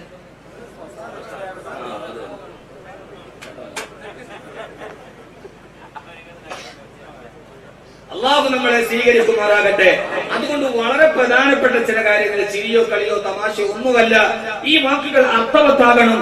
നാളെ ഒരു നല്ല കുടുംബം, നിസ്കാരം പോലെ നോമ്പ് പോലെ നമ്മൾ എപ്പോഴും പോയിട്ട് ഉസ്താദിനോട്, ഉസ്താദെ ഒന്നും എടുത്ത് അങ്ങനെ എടുത്താൽ ശരിയാവോ, ഇങ്ങനെ എടുത്താൽ ശരിയാവോ, നിസ്കാരത്തിൽ എത്ര തസ്ബീഹ് പറയണം, ഇതേവരെ ഭാര്യയോടൊത്ത തസ്ബീഹ് പറയണം നമ്മൾ ചോദിക്കാറുണ്ട്. എന്നാൽ അതേപോലെ പ്രധാനപ്പെട്ടതാണ് കുടുംബ ബന്ധം. അള്ളാഹു പറയുകയാ, ഈ ദുനിയാവിൽ നമുക്ക് ഒത്തിരി ആഗ്രഹമുണ്ട്. MLA ആകണമെന്ന് ആഗ്രഹമുള്ള എത്ര പേരുണ്ടാവും? ഇപ്പൊ തന്നെ മന്ത്രിയാകണമെന്ന് ആഗ്രഹമുള്ള എത്ര പേരുണ്ടാവും? മത്സരിക്കണമെന്ന് ആഗ്രഹമുള്ള എത്ര പേരുണ്ടാവും? ഇപ്പോ ഈ പാർട്ടികളുടെ കേന്ദ്ര കമ്മിറ്റിക്ക് ഓരോ മണ്ഡലത്തിലും മത്സരിക്കാൻ ആഗ്രഹമുള്ളവരുടെ പേര് പോയിട്ടുണ്ട്. അതിന്റെ ലിസ്റ്റൊക്കെ ഫേസ്ബുക്കിൽ വന്നപ്പോ ബദരീങ്ങളെക്കാൾ കൂടുതൽ ഒരു മണ്ഡലത്തിൽ പേര് കൊടുത്തവർ. കാരണം എന്താ? അവർക്കൊക്കെ ആഗ്രഹമുണ്ട്. അവർക്കൊക്കെ നോക്ക് മനുഷ്യന്മാരെ, അവർക്കൊക്കെ ആഗ്രഹമുണ്ട്. എന്താഗ്രഹം? മന്ത്രിയാവാനുള്ള ആഗ്രഹമുണ്ട്. പക്ഷെ ആഗ്രഹങ്ങളെ സഫലമാകുന്ന ലോകം ദുനിയാവല്ല. ഓരോ ഭാര്യ ഭർത്താക്കന്മാർക്കും നല്ല ഒരു വീടുണ്ടാകണം, നല്ല ഒരു മരുമകൻ ഉണ്ടാകണം, മരുമക്കൾ ഉണ്ടാവണം. നമ്മുടെ മക്കൾ നല്ല രീതിയിലാവണം, സുഭിക്ഷമായി നമുക്കൊക്കെ ജീവിക്കണം. നമ്മുടെ മനസ്സിലെ ആഗ്രഹമാ. ആഗ്രഹങ്ങളെല്ലാം സാധിക്കുകയില്ല. പടച്ചറപ്പിനോട് നമ്മൾ പലതും ദുആ ചെയ്യാറുണ്ട്. ആ ദുആ ചെയ്തതെല്ലാം അല്ലാഹു നമുക്ക് തരാറില്ല. പക്ഷേ നമ്മുടെ ഹൃദയത്തിൽ ആഗ്രഹിച്ചതും നമ്മൾ അല്ലാഹുവിനോട് ദുആ ചെയ്തതുമൊക്കെ യാതൊരുവിധ തടസ്സങ്ങളില്ലാതെ കിട്ടുന്ന ഒരേ ഒരു സ്ഥലമേ ഉള്ളൂ, സ്വർഗ്ഗമാ. വലക്കും ഫീഹാ മാ തസ്തഹി അൻഫുസുകും വലക്കും ഫീഹാ മാ തദ്ഊൻ. അല്ലാഹു പറയുകയാ, നാളെ സ്വർഗത്തിന്റെ കൊട്ടാരത്തിൽ നിനക്ക് നിന്റെ ഭാര്യ മക്കളോടൊത്ത് ഒരുമിച്ച് കൂടാൻ കഴിഞ്ഞാൽ നീ ആഗ്രഹിച്ചതൊക്കെ ഞാൻ അവിടെ വെച്ച് നിനക്ക് നടപ്പാക്കി തരാം. നീ റബ്ബിനോട് ചോദിച്ചതല്ല അതേപടി പടച്ചറപ്പ് നിനക്ക് സ്വർഗത്തിലാണ് തരിക. അതുകൊണ്ട് ആഗ്രഹങ്ങളുടെ പൂർത്തീകരണ സ്വർഗത്തിലാ, ചോദിച്ചതെല്ലാം കിട്ടുന്നത് സ്വർഗത്തിലാണ്. ഒരുവൻ മന്ത്രിയാകാൻ ആഗ്രഹിച്ചിട്ട് ഇവിടെ വെച്ചവനെ നടക്കാൻ കഴിഞ്ഞില്ലെങ്കിലും അത് അല്ലാഹു നാളെ നടപ്പാക്കി കൊടുക്കുന്നത് സ്വർഗത്തിലാണ്. അല്ലാഹു ആ സ്വർഗത്തിലേക്കാണ് ഓരോ കുടുംബത്തെയും ഒരുമിച്ച് കൂട്ടുന്നത്. അവൻ ആ സ്വർഗത്തിന്റെ കട്ടിലിരിക്കുമ്പോ ആ സ്വർഗത്തിന്റെ എല്ലാ വാതിലൂടെയും കടന്നു വരും. വൽ മലായികത്തു യദ്ഖുലൂന അലൈഹിം മിൻ കുല്ലി ബാബ്. അവരാ സ്വർഗത്തിൽ വന്നിട്ട് പറയും, ഓരോ വാതിലൂടെ വന്നിട്ട് മലക്കുകൾ ആ സ്വർഗത്തിന്റെ സ്വർണ്ണക്കട്ടിലിരിക്കുന്ന ഭാര്യ ഭർത്താക്കന്മാരോട് പറയും, അസ്സലാമു അലൈക്കും, അസ്സലാമു അലൈക്കും. ഓരോ പകലെന്നില്ലാതെ രാത്രി എന്നില്ലാതെ സ്വർഗത്തിന് രാത്രിയില്ല, സ്വർഗത്തിന് രാത്രിയില്ല, സ്വർഗത്തിന് രാത്രിയില്ല. അവസാനം പറയാം, സ്വർഗത്തിന് പകലേ ഉള്ളൂ, രാത്രിയില്ല. കാരണം എന്താണ്? കാരണം എന്താണ്? സഹോദരങ്ങളെ, ആ ആ സ്വർഗത്തിൽ നിന്ന് ഓരോ വാതിലൂടെയും മലക്കുകളെ കടന്നു വന്നിട്ട് പറയും, ഭാര്യ ഭർത്താക്കന്മാരോട് നമ്മുടെ വലതു ഭാഗത്ത് നമ്മുടെ മാതാപിതാക്കളുണ്ട്, നമ്മുടെ ഇടതു ഭാഗത്ത് നമ്മുടെ ഭാര്യയുണ്ട്, നമ്മുടെ മുമ്പിൽ നമ്മുടെ പൊന്നുമക്കളുണ്ട്. അവരോട് വന്നിട്ട് മലക്കുകൾ പറയും, അസ്സലാമു അലൈക്കും, അസ്സലാമു അലൈക്കും. അല്ലാഹു ആ സലാം കേട്ട് സ്വർഗത്തിൽ ഒരുമിച്ച് കൂടാണ് അല്ലാഹു നമുക്ക് തൗഫീഖ് നൽകി അനുഗ്രഹിക്കുമാറാകട്ടെ. അല്ലാഹു സ്വർഗത്തിന്റെ വീട്ടിലിരുന്ന് ഓരോ വാതിലൂടെയും മലക്കുകൾ വന്നിട്ട് അസ്സലാമു അലൈക്കും, അസ്സലാമു അലൈക്കും എന്ന് പറയുന്ന നല്ല കുടുംബത്തിൽ, സ്വർഗത്തിന്റെ കുടുംബത്തിൽ അല്ലാഹു നമ്മളെ ഉൾപ്പെടുത്തി അനുഗ്രഹിക്കട്ടെ. അങ്ങനെ കേൾക്കണമെന്ന് ആർക്കെങ്കിലും ആഗ്രഹമുണ്ടോ? ഉണ്ട്. അടുത്തത് ലഡു. നിങ്ങളുടെ പൊന്നു മനുഷ്യന്മാരെ, കേൾക്കാൻ വന്നവരെ നിങ്ങൾ ഇത് ചവച്ചോണ്ട് കേൾക്കണം. എങ്ങനെയാ നിങ്ങൾ ഈ മധുരമുള്ള ലഡു കഴിക്കുമ്പോ ഇനി ഞാൻ പറയാൻ പോകുന്നുള്ള കയ്പുള്ള കാര്യമാണ്. ശരി, ഇങ്ങോട്ട് നോക്കി. എന്തൊന്നും ആവശ്യമില്ല, പിന്നെ അവരുടെ ഒരു സന്തോഷത്തിന് കൊടുക്കണം, കൊടുക്കും. ഞാൻ സ്വതവേ പറഞ്ഞ ഞാൻ ഇതിനെതിരാണ്. കാരണം എന്താ, ഈ പ്രസംഗിച്ചുകൊണ്ടിരിക്കും ഇത് കൊടുത്ത് ഇനിയിപ്പോ ആളുകളുടെ ശ്രദ്ധയൊന്ന് മാറി ആ ഹൃദയത്തിന്റെ ഒരു ആത്മീയ തലത്തിലേക്ക് ഒരു സ്പിരിച്വൽ മൂവ്മെന്റ് ഉണ്ട്.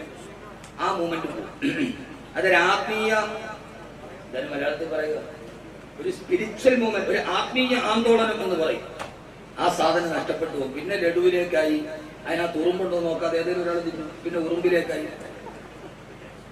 നമ്മുടെ ശ്രദ്ധ മാറിപ്പോകും. അതുകൊണ്ട് ഇതൊക്കെ ഒരു വേണ്ട എന്ന അഭിപ്രായക്കാരനാണ് ഞാൻ. ഇപ്പൊ നടക്കണതായാലും നടക്കട്ടെ. അള്ളാഹു നമ്മളെ കാത്തുരക്ഷിക്കട്ടെ. നമ്മൾ അങ്ങനെ ഇബാദത്തിന്റെ ഇടയിൽ ചില വേണ്ടാത്ത കാര്യങ്ങൾ ചെയ്യുന്നുണ്ട്. പറയണതിന് കുഴപ്പമൊന്നുമില്ലല്ലോ. എല്ലാ പള്ളിയുടെ മുമ്പിലും എഴുതി വെച്ചിട്ടുണ്ട്, നിങ്ങളുടെ മൊബൈൽ സൈലന്റ് മോഡിലാക്കുക. നമ്മളെല്ലാവരും നിസ്കാരത്തിലേക്ക് പോകുമ്പോൾ നമ്മുടെ മൊബൈൽ വൈബ്രേറ്റിംഗ് മോഡിലാക്കും, എന്നിട്ട് പോക്കറ്റ് ഇടും. നിസ്കരിക്കാൻ കൈകെട്ടി രണ്ടാമത്തെ റക്അത്തിൽ ഈ വൈബ്രേറ്റിംഗ് മോഡ് അടിക്കാൻ തുടങ്ങും. അള്ളാഹുവിനെ കുറിച്ച് കൊണ്ട് ചിന്തിച്ചു നിൽക്കുന്ന ഏത് മുത്തക്കിയാണെങ്കിൽ അപ്പം ചിന്തിക്കും, പടച്ചോൻ ആരാ വിളിച്ചത്, നേരത്തെ വിളിക്കുമെന്ന് പറഞ്ഞവൻ തന്നെയാണ് വിളിച്ചത്, ഇനി നിസ്കാരത്തിലൂടെ ഇന്ന് തീർന്നു പോകുമോ? ആ വൈബ്രേറ്റിംഗ് മോഡ് ഏറ്റവും വലിയ അപകടം ഇല്ലേ? അല്ലാന്ന് തോന്നുന്നുണ്ടോ? ഇത് അപ്രിയ സത്യമാണ്. സുകുമാർ അഴീക്കോട് പറഞ്ഞ അപ്രിയ സത്യമാണ്, കേൾക്കുന്ന പ്രിയങ്കരമല്ല. അഴീക്കോടാണ് അങ്ങനെ ഒരു ഭാഷ ഇന്ത്യയില, ഈ മലയാളത്തിൽ ആദ്യം സുകുമാർ അഴീക്കോടാണ് അപ്രിയ സത്യം എന്നൊരു മലയാള ഭാഷ ഉപയോഗിച്ചത്. കേൾക്കുന്നത് പ്രിയങ്കരമല്ല, അപ്രിയ സത്യമാണ്, കേൾക്കുന്നത് പ്രിയങ്കരമല്ല. അങ്ങനെ ഒരു മലയാള ഭാഷ തന്നിട്ടുണ്ട് അഴീക്കോട്. അഖിലലോക ബ്രഹ്മാണ്ഡ കടാകം എന്നുള്ള ഒരു മലയാള ഭാഷ ശബ്ദ തരാവലിയിൽ പോലുമില്ല. അത് വൈക്കം മുഹമ്മദ് ബഷീറിന്റെ പ്രയോഗമാണ്, അഖിലലോക ബ്രഹ്മാണ്ഡ കടാകം. അങ്ങനെ ഒന്നും മലയാള ഭാഷയിലില്ല. അതൊക്കെ വേറെ വശം. അള്ളാഹു ചിന്തിക്കാൻ നോക്കിയിട്ട് നൽകട്ടെ. ആ വൈബ്രേറ്റിംഗ് മോഡ് അപ്പൊ നമ്മളെ അള്ളാഹുവിൽ നിന്ന് മാറ്റും അല്ലെ? ഇനി വേറെ കുറെ ഇന്റർനാഷണൽ പകയന്മാരുണ്ട്, അവരത് വൈബ്രേറ്റിംഗ് മോഡിലാക്കി നേരെ പോക്കറ്റ് ഇടൂല, സുജൂദ് ചെയ്യണേന്റെ അടുത്തുകൊണ്ട് അത് തിരിച്ചു പോകും. അടുത്ത് നിൽക്കണം പോലും വൈബ്രേറ്റിംഗ് മോഡിൽ വരുമ്പോ അവന്റെ ഭാര്യയോടോ മക്കളെയോ അല്ലെങ്കിൽ ആരാന്റെ ഭാര്യയോടോ മക്കളോടോ ഫോട്ടോ ആയിരിക്കും അവിടെ വരിക. അടുത്ത് നിൽക്കുന്നവൻ പോലും ആ സഫിന്റെ മുമ്പിൽ അവൻ അതുകൊണ്ട് ഇങ്ങനെ, ഒന്നാമത് ഇപ്പോഴത്തെ മൊബൈൽ എന്ന് പറഞ്ഞാൽ പണ്ടത്തെ നിസ്കാരത്തിന്റെ തടപ്പായിട്ട് എത്രയുണ്ട് എന്റെ സ്ക്രീൻ, അതിങ്ങനെ ഇങ്ങനെ നിടുമ്പോ അതിലൊരു കോള് വരുമ്പോ അടുത്ത് കൈകെട്ടി നിൽക്കുന്നവനും അറിയാതെ അതിലേക്ക് നോക്കും ഇല്ലേ? അവൻ ആരൊക്കെ നിസ്കാരം മോശമാക്കി. അപ്പൊ യഥാർത്ഥത്തിൽ നിസ്കാരത്തിന് കയറുമ്പോൾ ഏറ്റവും നല്ലത് ആ ഒരു 5 മിനിറ്റത്തേക്ക് മൊബൈൽ സ്വിച്ച് ഓഫ് ചെയ്യാന്നുള്ളത്. ഫ്ലൈറ്റ് മോഡിലാവാം, ബ്ലോക്കിംഗ് മോഡിലാക്കാം. ആ സമയത്ത് വൈബ്രേറ്റിംഗ് ഇടുന്നത് നല്ലതല്ല. നിങ്ങളുടെ നിസ്കാരവും ബാത്തിലാണ്, അടുത്തിരിക്കുന്ന നിസ്കാരവും ബാത്തിലാണെന്ന് ഈ ഒരു ന്യൂ ജനറേഷൻ ഒരു ഇരുമ നിങ്ങളോട് പറഞ്ഞു തരണതിന്റെ ഇടയിൽ. അതുകൊണ്ട് നിസ്കാരത്തിൽ കെട്ടുന്ന 5 മിനിറ്റ് അള്ളാഹയോട് ഞാൻ സംസാരിക്കുമ്പോ, എന്നെ തൽക്കാലത്തേക്ക് ഒരു ഖാലിഖിനോട് ഞാൻ സംസാരിക്കുമ്പോ ഒരു മഖ്ലൂഖിനോട് സംസാരിക്കുന്ന എന്ന് തീരുമാനിക്കും. അതിന് പോലും കഴിയാത്ത 5 മിനിറ്റ് അള്ളാഹയോട് സംസാരിക്കുന്നതിന്റെ ഇടയിൽ ആ മനുഷ്യരുടെ സംസാരം കേൾക്കാൻ പറ്റൂല എന്ന് ചിന്തിക്കാത്ത നമ്മളങ്ങനെ സ്വർഗത്തിൽ പോവുക. അള്ളാഹു ചിന്ത തരട്ടെ. അതുകൊണ്ട് ഇനി മുതൽ മൊബൈൽ നിസ്കരിക്കുന്നത് സ്വിച്ച് ഓഫ് ആക്കും. ഓക്കെ, അത് ഈ ലഡുവിന്റെ ഗുണമാണ് ഒരു മസല. ഇനി അള്ളാഹു നമ്മുടെ സ്വർഗത്തിന്റെ സമീപ ഓരോ വാതിലൂടെയും കയറി പോകുന്ന മുത്തഖീകളായ കട്ടിലിരുന്ന് മലക്കുകൾ സർവ്വവാതിലൂടെയും കയറി വന്ന് അസ്സലാമു അലൈക്കും എന്ന് സലാം പറഞ്ഞ് വഅലൈക്കും അസ്സലാം വറഹ്മത്തുള്ളാഹി എന്ന് സലാം മടക്കി ആ സ്വർഗത്തിൽ ഭാര്യ ഭർത്താവിനോടും മക്കളോടും മാതാപിതാക്കളോടും ഒത്തു ഒരുമിച്ച് കൂടണം എന്ന് ആത്മാർത്ഥമായിട്ട് ആഗ്രഹമുള്ള ആളുകൾ ഒന്ന് കൈമുക്കി.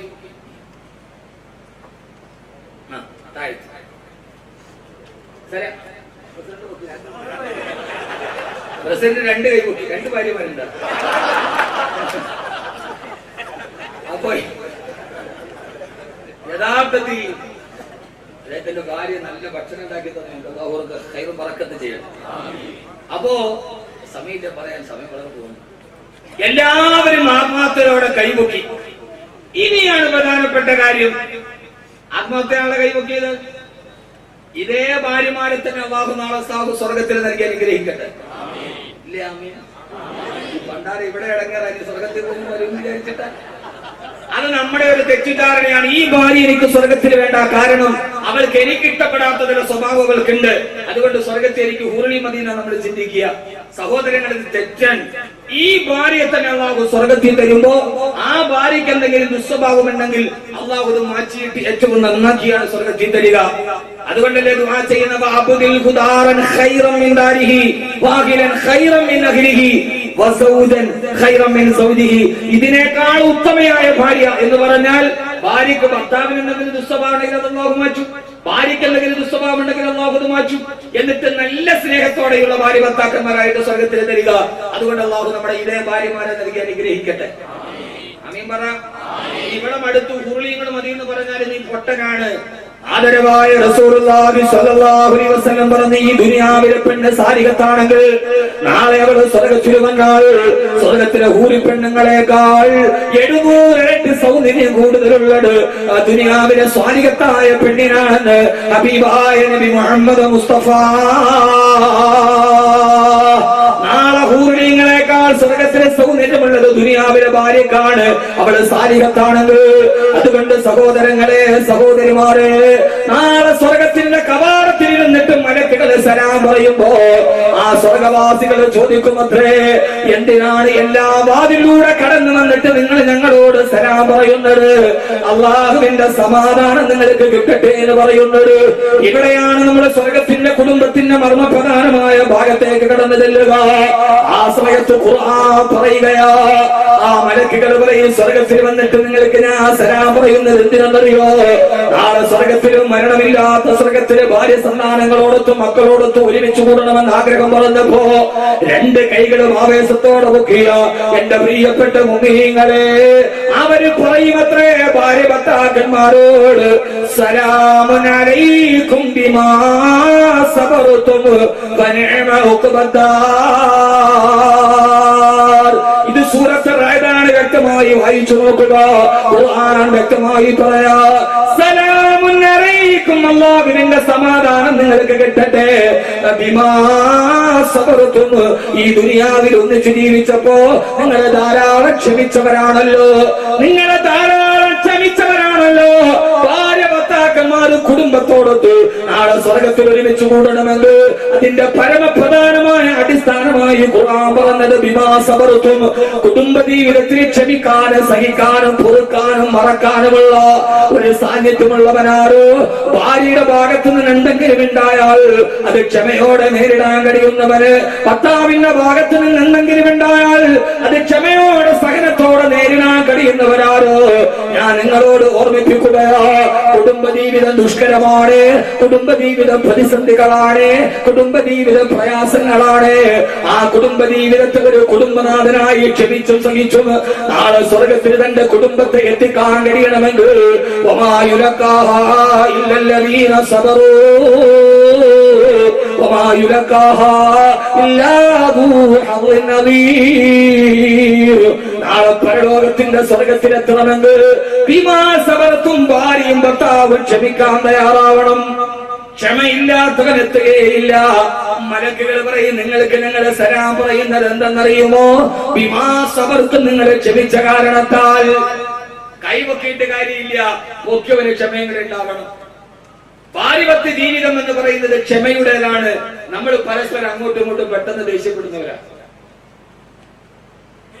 പറഞ്ഞ മനസ്സിലാവുന്നുണ്ടോ? മനസ്സിലാവുന്നുണ്ടോ? എല്ലാരും അങ്ങോട്ട് കയറി പോവില്ല. ഖുർആൻ പറയുന്ന മലക്കുകൾ പറയും,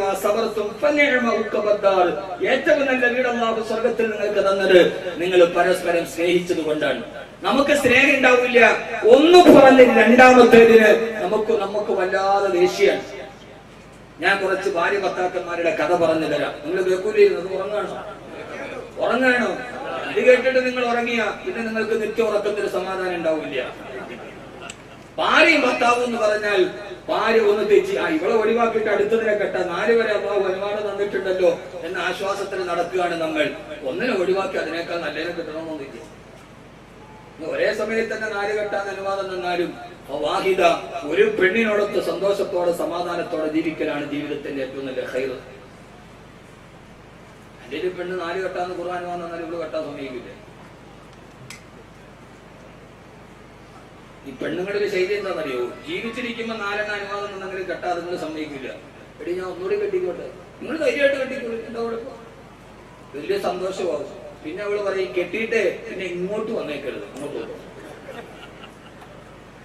എന്നാ പിന്നെ പടച്ചോനെ ഇത് മരിച്ചു കഴിഞ്ഞിട്ട് വേറൊന്ന് കെട്ടാന്ന് വിചാരിക്കുമ്പോ സക്കറാത്തിന്റെ അവസ്ഥയിൽ കിടക്കുമ്പോൾ ഇവിടെ കൈ പിടിച്ചിട്ട് ചോദിക്കും, ഞാൻ അവസാനത്തെ ഒരു കാര്യം പറയാണ്ട് നിങ്ങൾ കേൾക്കൂ, ഞാൻ മരിച്ചതിന് ശേഷം നിങ്ങൾ വേറെ കെട്ടണം എനിക്ക് പൊരുത്തവേ അല്ല.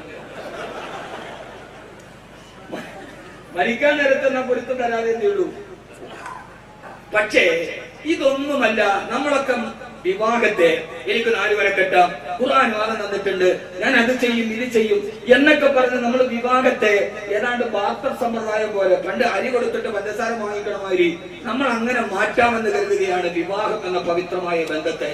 അല്ല സഹോദരങ്ങളെ, ആദരവായ പ്രവാചകൻ നബി മുഹമ്മദ് മുസ്തഫ സല്ലല്ലാഹു അലൈഹി വസല്ലം. ഇപ്പൊ നിങ്ങളൊന്ന് ആലോചിച്ചോണ്ട്, നമുക്ക് നല്ല തിരക്കുണ്ട്, കടയിൽ ഭയങ്കര തിരക്ക്, ആഗോള സാമ്പത്തിക മാന്ദ്യം, സ്വർണത്തിന് വില ഇടിഞ്ഞു, 1 ഗ്രാമിന് സ്വർണ്ണ കച്ചവടക്കാരനായ ഭർത്താവ് സ്വർണത്തിന്റെ വില ഇടിഞ്ഞു, കോടികൾ നഷ്ടം. റബ്ബർ കച്ചവടക്കാരനായ ഭർത്താവ്, റബ്ബറാണല്ലോ കൂടുതൽ, റബ്ബറിന്റെ വില ഇടിഞ്ഞു 240, ഇനിയിപ്പോ ഏതാണ്ട് 98 99 എങ്ങാണ്ടായി അല്ലെ, 100 രൂപ. സ്റ്റോക്കുകൾ ധാരാളം കൊണ്ട് നഷ്ടം വന്നു. അയാൾ വല്ലാത്ത ടെൻഷനിൽ വയർപ്പിൽ മുങ്ങിക്കൊള്ളിച്ച് അയാൾ വീട്ടിലോട്ട് കയറി വരുമ്പോ നമ്മുടെ ഭാര്യ വന്നിട്ട് നമ്മളോട് ചോദിക്കുക, ഭയങ്കര ടെൻഷനാണ് മനസ്സിൽ, എന്തേ നിങ്ങൾക്ക് ഈ ദുനിയാവിൽ ഏറ്റവും ഇഷ്ടം ആരോടാ? എന്നോടാണോ എന്ന് നമ്മുടെ ഭാര്യ നമ്മളോട് ചോദിച്ചാൽ ആ സമയത്ത് നമ്മുടെ പ്രതികരണം ഉണ്ടാവും. നമ്മൾ നല്ല ടെൻഷനാണ്, ബേജാറിലാണ്. ആ സമയത്ത് ഭാര്യ നമ്മളോട് ചോദിക്കുകയാണ്, നിങ്ങൾക്ക് എന്നോടാണോ കൂടുതൽ ഇഷ്ടം അതല്ല വേറെ ആരോടെങ്കിലും ആണോ എന്ന് ഒരു ഭാര്യ നമ്മളോട് ചോദിച്ചാൽ നമ്മുടെ പ്രതികരണം എന്തായിരിക്കും? ഒന്ന് പറയുന്നത് എന്തായിരിക്കും? ചിരിക്കുവോ? നമ്മൾ എത്ര ഭാഗ്യവതികളാണ്, നിങ്ങളുടെ ഭർത്താക്കന്മാരെ ചിരിക്കുന്നുണ്ട്, ചിരിക്കുവോ? എങ്ങനെയായിരിക്കും നമ്മൾ അങ്ങനെ പ്രതികരിക്കുക? ചൂടാവും. ഒന്നും അല്ലെങ്കിൽ നമ്മൾ പറയും, നാളെ എനിക്ക് ഭയങ്കര ടെൻഷനാ, പിന്നീട് നമുക്ക് സംസാരിക്കും എന്ന് പറയും. ഇത് ഒരു ഭർത്താവിന്റെ മാനസിക അവസ്ഥയാണ്.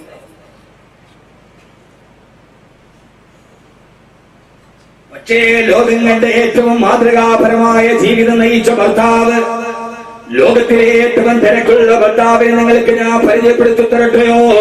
2.5 ലക്ഷം ചതുരശ്ര കിലോമീറ്റർ വിശാല വിസ്തൃതമായ മക്കാരാജ്യം അടക്കി ഭരിച്ച 10,000-കണക്കിന് അനുയായികളൊന്ന് കാണാൻ വേണ്ടി വെടിവെക്കില് കാത്തുനിന്ന പേശിയിൽ നിന്ന പാതിരി പോലും അത്ഭുതത്തോടെ കൈസറായ രാജാവിനോട് പറഞ്ഞ, ഞാൻ മുഹമ്മദ് എന്ന പ്രവാചകന്റെ കൊട്ടാരത്തിൽ അന്വേഷിച്ചിട്ട് പോയപ്പോ ഞാൻ കണ്ടത് മുഹമ്മദിന്റെ കൊട്ടാരമല്ല, ഈത്തപ്പനമരത്തിന്റെ ഓലകളെ ചാരി വെച്ച ഒരാൾക്ക് കുനിഞ്ഞുകൊണ്ടല്ലാതെ കടന്നു പോകാൻ കഴിയാത്ത 8 മടം നീളവും 10 മടം വീതിയുമുള്ള ഒരു കൊച്ചുപള്ളിയിൽ, മദീനത്തെ പള്ളിയിൽ ലോകത്തിന്റെ തേജസ്സാന്ന പ്രവാസത്തിന്റെ പ്രവാചകൻ ഇരിക്കുകയാണ്. ആ പ്രവാചകന്റെ മുഖകമലമല്ലാതെ തിളങ്ങുന്നുണ്ട്. ആ പ്രവാചകൻ സല്ലല്ലാഹു അലൈഹി വസല്ലമയുടെ ഗുണത്തിന്റെ സവിശേഷതകൾ പറയാൻ കഴിയില്ല. ഗുണമേന്മയും റബ്ബിന്റെ തൃപ്തി കുടമയും മുഖചന്തവും സകലത്തിലും തനിച്ചോരിതാ. ഗുണമേന്മയും റബ്ബിന്റെ തൃപ്തി കുടമയും മുഖചന്തവും സകലത്തിലും മികച്ചോരിതാ. അതല്ലതേ ഖുലിഅത അലൈഹി മലാബിസു വനഫായിസു ഫനഗൈറുഹു ലാ യൂജദു. ആകാശ പ്രയാസത്തിന്റെ ഗർഭപാത്രത്തിൽ മുഖമൊളിച്ചു നിൽക്കുന്ന അമ്പിളിക്കണ്ണൻ പോലും അത്ഭുതത്തോടെ രോമാന്തത്തോടെ നോങ്ങിരുന്ന ലോക സൗന്ദര്യത്തിന്റെ പ്രതിച്ഛായയുടെ പ്രതിബിംബം ലോകത്തോട് പറഞ്ഞു കൊടുത്ത തേജസാന രൂപമായി ഹബീബായ മുഹമ്മദ് അവിടെ ഇരിക്കുന്നുണ്ട് സല്ലല്ലാഹു അലൈഹി വസല്ലം. ആ മുഹമ്മദ് ഉറുവെടുക്കുമ്പോ സല്ലല്ലാഹു അലൈഹി വസല്ലം ആ മുഹമ്മദിന്റെ ശരീരത്തെ തടകി തലോടി താഴേക്ക് വീഴുന്ന ഉറുവെടുക്കുമ്പോൾ ഇട്ടു വീഴുന്ന വെള്ളത്തുള്ളി ഒന്ന് കൈകൊണ്ട് പകർന്നെടുക്കാൻ ആയിരക്കണക്കിന് അനുയായികൾ തിക്കും തിരക്കും കൂട്ടുന്നത് ഞാൻ കണ്ടുപോയെന്ന് പേർഷ്യക്കാരനായ പാതിരി ആ കിസ്രയുടെ ചക്രവർത്തിയോട് പറഞ്ഞു കൊടുത്ത ലക്ഷക്കണക്കിന് അനുയായികളുടെ ശരീരത്തിൽ നിന്ന് സ്പർശിച്ചുകൊണ്ട് താഴേക്ക് വന്ന വെള്ളത്തുള്ളികൾ പോലും കയ്യിലാക്കിയിട്ടൊന്ന് കടന്നു പോകാൻ ലക്ഷക്കണക്കിന് അനുയായികൾ കാത്തു നിൽക്കുമ്പോ ബദറിന്റെയും ഉഹദിന്റെയും ഖന്തക്കിന്റെയും ഖൈബറിന്റെയും രണാങ്കണങ്ങളിൽ ന്യൂനപക്ഷ സമുദായത്തിന് നേതൃത്വം കൊടുത്ത് ആനപ്പടയോട് ഏറ്റുമുട്ടിയിട്ട് പരിശുദ്ധമായ ദീനിന്റെ നിലനിൽപ്പിന് വേണ്ടി നാനാ ഭാഗത്തു നിന്ന് ശത്രുക്കൾ കുതന്ത്രത്തിന്റെ നിലകളുമായി കടന്നു വരുമ്പോ സമാധാനമില്ലാത്ത രാത്രികളുമായി വിശുദ്ധ ഇസ്ലാമിന്റെ പ്രധാനത്തിന് ഇറങ്ങിപ്പോയി ഒരു യുദ്ധം കഴിഞ്ഞ് വേർപ്പിൽ മുങ്ങി കുളിച്ചുകൊണ്ട് ഹബീബായ നബി മുഹമ്മദ് മുസ്തഫ സല്ലല്ലാഹു അലൈഹി വസല്ലമ തന്റെ വീട്ടിലോട്ട് കടന്നു വരുമ്പോ അവിടുത്തെ പ്രിയപ്പെട്ട പത്നി ആയിഷ റളിയല്ലാഹു തആല ഹബീബായ നബി സല്ലല്ലാഹു അലൈഹി വസല്ലമയോട് ചോദിച്ചു അത്രേ, യാ റസൂലല്ലാഹ്, ലോകത്തിലെ ഏറ്റവും തിരക്കുള്ള ഭർത്താവിനോടുള്ള ചോദ്യമാണ്. യാ റസൂലല്ലാഹ്, യാ റസൂലല്ലാഹ്, എനിക്ക് വേണ്ടി അങ്ങൊന്ന് ദുആ ചെയ്യുമോ? അല്ലാഹുവിന്റെ തിരുദൂതരെ, അങ്ങനെക്ക് വേണ്ടി ഒന്ന് ദുആ ചെയ്യുമോ? യുദ്ധത്തിന്റെ തിരക്കിനിടഞ്ഞ് വേദാറോടെ കടന്നു വരുമ്പോ വാതിൽപ്പടിയിൽ ആശ്വാസത്തിന് പകരം ഒന്ന് ദുആ ചെയ്യണേ എന്ന് പറഞ്ഞ ഭാര്യക്ക് വേണ്ടി അല്ലാഹുവിന്റെ റസൂൽ എന്ന ഭർത്താവ് ഇവിടെ നിന്നു. അതാണ് ഭർത്താവ്. ആകാശത്തേക്ക് ദുആ, ആകാശത്തേക്ക് കൈകൾ ഉയർത്തിയിട്ട് ഹബീബായ നബി തങ്ങളെ ദുആ ചെയ്യുകയാ. അല്ലാഹുമ്മ ഗഫിർ ലി ആയിഷ ബിമാ ഖദ്ദമത് വഅഖറത്നി. അല്ലാഹുവേ, എന്റെ ആയുസ്ക്ക് നീ പുറത്തു തരണേ, ഇതിനു മുമ്പും ഇതിനു പിമ്പും. അല്ലാഹുവേ, ഇതിനു മുമ്പും ഇതിനു ശേഷവും അവൾ എന്നോട് ഏതൊക്കെ തെറ്റ് ചെയ്യുമോ അതെല്ലാം നീ പുറത്തു കൊടുക്കണേ അല്ലാ. ഹബീബായ നബി തങ്ങളുടെ ദുആ കേട്ടപ്പോ ഇതിനു മുമ്പ് അവൾ എന്തൊക്കെ എന്നോട് ചെയ്തിട്ടുണ്ടോ, ഇനി എന്തൊക്കെ അവളെ ചെയ്യാനുണ്ടോ അതെല്ലാം നീ പൊറുക്കണേ അല്ലാ. ഇത് അള്ളാഹുവിന്റെ റസൂലിന്റെ ദുആ കേട്ടിട്ട് പൊട്ടിച്ചിരിച്ചു പോയി. മുത്തുനബി ചോദിച്ചു, ആയിഷ അയസുറുക്കി ദുആനി, എന്റെ ദുആ നിന്നെ സന്തോഷിപ്പിച്ചോ മോളെ? എങ്ങനെ സന്തോഷിക്കാതിരിക്കും നബിയെ എന്ന് പറഞ്ഞുകൊണ്ട് ഹബീബായ നബി തങ്ങളെ താഴെയിരുന്നു. ആയിഷ ബീവി ചിരിച്ച് ചിരിച്ച് അതാ സകതത റഅസഹാ ഫീ ദഹി ഹുജ്രി നബിയിൽ മുസ്തഫ. ഹബീബായ നബി തങ്ങളുടെ മടിയിലേക്ക് തന്റെ തല പോയി തട്ടുന്നത് വരെ നമ്മൾ പറയാറുണ്ടല്ലോ, തല തല്ലി ചിരിച്ചു പോയി എന്ന്. ആ പ്രയോഗം പോലെ ചിരിച്ച് ചിരിച്ച് തന്റെ പ്രിയപ്പെട്ട ശിരസ് ഹബീബായ മുത്തിന്റെ മടിത്തട്ടിലേക്ക് അതാ സകതത റഅസുഹാ ഫീ ഹുജ്രി നബിയിൽ മുസ്തഫ. തന്റെ പ്രിയപ്പെട്ട ഭർത്താവിന്റെ മടിത്തട്ടിലേക്ക് തന്റെ തല പോയി കൊണ്ടുപോകുന്ന അവസ്ഥയിൽ ആയിഷ ബീവി പൊട്ടിച്ചിരിച്ചു പോയി. എന്നിട്ട് ആയിഷ ബീവി മുത്തുനബിയുടെ മടിയിലേക്ക് മലർന്നു കിടന്നു. നേരെ തന്റെ ഭർത്താവിന്റെ മടിയിലേക്ക് കിടന്നിട്ട് ആയിഷ ബീവി ചോദിച്ചു, പത്ര നബിയേ, യാ റസൂലല്ലാഹ്, അങ്ങേക്ക് ഏറ്റവും കൂടുതൽ ഇഷ്ടമാരോടാണ് നബിയെ? യുദ്ധത്തിന്റെ വേദാരങ്ങളിന് ഇസ്ലാമിക സംസ്ഥാനത്തിന്റെ ഏറ്റവും പ്രധാനപ്പെട്ട വിപ്ലവാത്മകമായ വിഭ്രാന്തികൾക്കിടയിൽ കടന്നു വരുമ്പോ ഭാര്യയുടെ ചോദ്യം ഇതാണ്, അങ്ങേക്ക് ഏറ്റവും കൂടുതൽ ഇഷ്ടമാരോടാണ് നബിയെ? ഉടനെ മുത്തുനബിയുടെ മറുപടി വന്നു, ഇതാണ് സ്വർഗത്തിന്റെ നായകന്, ഇതാണ് വസീലയുടെ നായകന്, ഇതാണ് ഫദീലയുടെ നായകന്, ഈ പ്രവാചകനാണ് നാളെ സ്വർഗത്തിലേക്ക് കൈപിടിച്ചു കൊണ്ടുപോകേണ്ട നായകന്. അല്ലാഹുവിന്റെ റസൂൽ പറഞ്ഞു, ആയിഷ, ഏറ്റവും കൂടുതൽ സ്നേഹം എനിക്ക് ആരോടെന്നറിയോ? നിന്നോടാണ് പൊന്നുമോളെ ആയിഷ. അള്ളാഹുവിന്റെ നബിയെ, സ്ത്രീകളിൽ ഞങ്ങൾക്ക് ഏറ്റവും ഇഷ്ടമാരോടാണ് നബിയെ? ആ സമയത്തൊക്കെ അല്ലാതെ വിസ്ഫോടനത്തോടെ വർത്തമാനം പറയുന്ന നമ്മൾ മുത്തുനബി ആയിഷ ബീവി മടിയിൽ തല വെച്ചിട്ട് ഒരു കൊച്ചുകുഞ്ഞിനെ പോലെ കൊല്ലിക്കുടയുകയാണ്. എന്റെ പ്രിയപ്പെട്ട ഭർത്താക്കന്മാര്, ഈ തിരക്കിന്റെ ഇടയിൽ, ഈ നെട്ടോട്ടത്തിന്റെ ഇടയിൽ നമ്മുടെ ഭാര്യക്ക് നമ്മുടെ മടിയിൽ തല വെച്ചിട്ട് നമ്മളോടൊന്ന് കൊല്ലിക്കുടയാൽ എത്ര സമയമാണ് നീ അനുവദിച്ചു കൊടുത്തിട്ടുള്ളത്? അത് നിന്റെ ഇബാദത്തിന്റെ ഭാഗമാണ്, നിസ്കാരത്തിന്റെ പ്രതിഫലമാണ്. ഭാര്യ ഭർത്താക്കന്മാര് തന്നെ ഇരിക്കുമ്പോ ഭർത്താവിന്റെ മടിയിൽ തലവെച്ചിട്ട് ഭാര്യക്കൊന്ന് തമാശ പറയാൻ അവസരം കൊടുക്കരുത്. ലോകം കണ്ട ഏറ്റവും ഉത്തമനായ ഭർത്താവേ മുഹമ്മദ് റസൂലുള്ളാഹ്. ഇതൊക്കെ നമ്മൾ പഠിക്കാതെ പോയ പാഠങ്ങളാണ്.